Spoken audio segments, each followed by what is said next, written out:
So we are still at the scientific services. So I just want to know what is going on here because I see a lot of maps. So you're going to tell me what you do with these maps. Hi, I'm Shanae Sims. I'm the GIS and remote sensing analyst here in Skukuza for scientific services. Yes. So anyone that's done geography in high school should know what GIS is, Geographic Information Systems. Okay. And it's basically the computerized mapping. Oh. So I take all the information that's got a location associated with it and I put it into maps, and then once it's in the map I can then also go and analyze anything from where is the most sightings of elephants through to where are the poachers most likely to be, and everything in between. Okay, so for one to do what you're doing, they must be good at geography. So you need to be good at geography. You also need to be creative. So if you like art and you must be able to draw. You must don't need to be able to draw, but you must be able to make a pretty map. There's a bit of imagination that goes into GIS. Yeah. So if you like art, if you can do a bit of maths, yes, and then geography that you learn as well, then GIS so is you draw these maps.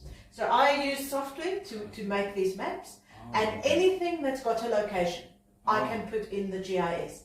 And most things have got a location. You've got a location. You've got a location where you currently are. Oh, yes, of course. You've got an address where you live. You've got an address where you work. So I have got lots of locations for you. So I can take information from you and put it in a GIS and with other people's information and come up with where do most people live outside Kruger Park, with people that work in Kruger, where do they mostly come from?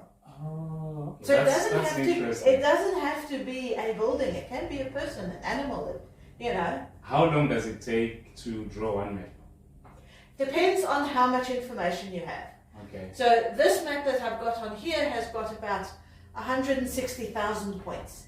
So you use all those points? Depending on what my question is. Oh, so if I want to see, this is for biodiversity, so where all of the sightings have been for the last year, I use all the points. But if I only want to see all the plants, then I put a filter on and I only show all the plants. This is an interesting job. Yeah. It is. And this is just the start. Once I've got the information in the map, I can then go and do predictions. I can go and do trends. I can go and work out, what species of plants occur close to water, for example. How far does an elephant walk using the information I have on elephants? So putting it on the map is step one. And then from there, there's a whole heap of things I can do with it. So after drawing these maps, do you put them out there for everybody or it's only for Kruger National Park?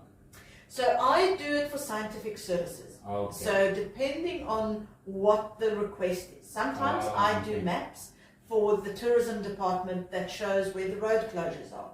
Other times I do maps for our vegetation, ecologist that shows, where endangered plants are.